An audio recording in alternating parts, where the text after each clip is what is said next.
Nostalgia is a very powerful feeling. It acts as a time machine, providing mixed feelings of pleasure and dread as you attempt to relive the past knowing that time is gone.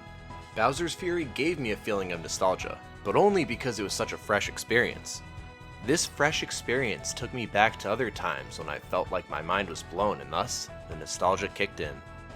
Nintendo's confidence in breaking out of the classic 3D Mario formula and trying something new is admirable. They could have just released new levels for Mario Odyssey and called it a day, but instead they brought a new meaning to open-world 3D platformers. Bowser's Fury follows the same style as Mario 64 and Sunshine, where it's a more exploration-based game, but with a clear task at hand, whereas the Galaxy and 3D World games are more linear. The control scheme is very similar to 3D World. There's a button to run, there are similar power-ups like the famous cat, but that's where the similarities end. All mainland Mario games had something in common. There was a hub world that took you from level to level. In Bowser's Fury, there is no hub world. You're already in the level. In fact, the entire world is your level, and there's no one telling you where to go. If you see a place you want to go to, then just go. Here we go!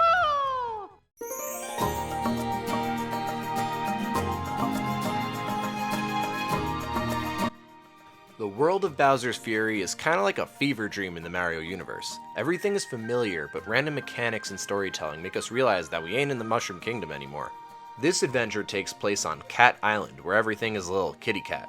The Goombas are cats, the trees are cats. Mario seemed like a dog person in Luigi's Mansion, but clearly his preferences changed, showing tremendous character development. Oh, hey bro.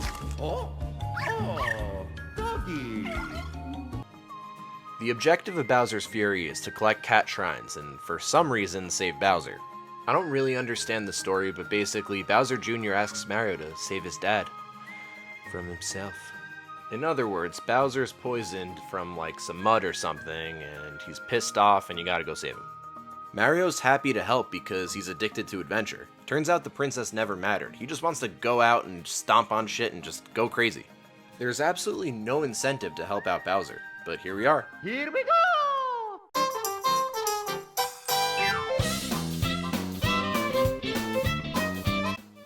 What makes this game stand out to me is how alive the world is. The transition from mission to mission never felt so natural. Games like Sunshine used to get credit for showing the islands from afar, making it seem as if the worlds were connected, but in Bowser's Fury, the world is literally connected. There's no load time between levels, no paintings to jump in, you don't get booted out of a level every time you collect a cat shrine, it's simply your own virtual playground.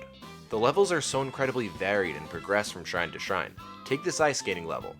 You grab the first shrine by simply reaching the end, but then the next shrine requires you to collect all the blue coins within a short time frame. First you beat the level, then you gotta master it. This eases the gamer into each mission, almost like an appetizer before the main course. You learn some mechanics, get good, then take on the grand finale. In other missions, you may have to go through the level and then go all the way back to the beginning where a shrine is in a cage to unlock it. Although tasks like this may seem repetitive, the levels reward you with a head helicopter power-up so you can get through the section you already accomplished with ease. Once you pick up the key, you'll lose your helicopter ability, providing a true challenge through playing the level backwards with your hands full. There are several islands in this world, and you can get around them using the big Yoshi knockoff guy from 3D World. He's easily accessible no matter where you are on the island. Some of the shrines incorporate him typically beating the clock or chasing around shiny rabbits.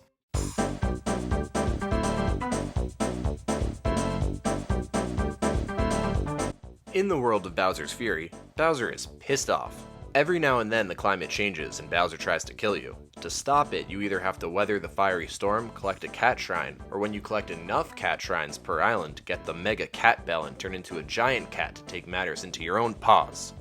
A complaint I had was how often Bowser would pop up, and it would always be at inconvenient times when I'm trying to complete a level.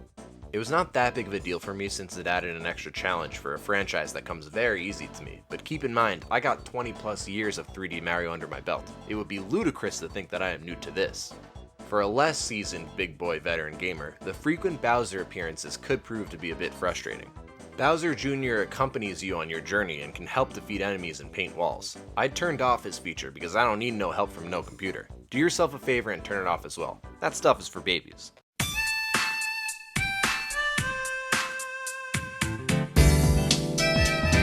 Whenever a Mario game is released, it feels like a holiday.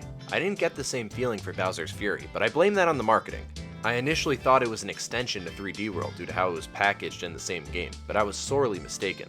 Bowser's Fury is a true Mario adventure and one of the most experimental and ambitious games I've played in the series. All in all, Bowser's Fury was packaged with 3D World due to its length. It took me only 3 hours to beat it and less than 10 hours to collect everything in the game. That makes this the shortest Big Time Mario game out there, so why am I recommending it so much? I had just as much fun exploring this world as I did when I was a kid exploring Peach's Castle for the first time in 1996 when I was introduced to the third dimension of the Mushroom Kingdom. Nintendo will continue to push the envelope on the 3D platforming genre because they've always set the precedent on what makes a great adventure. Amazing controls and gameplay are the two must-haves to be incorporated in your game, but when you combine that with a beautiful open world and allow the player to decide how they want to progress, that's when you hit groundbreaking experiences. Bowser's Fury is a memorable game that will pave the way for more adventures to come.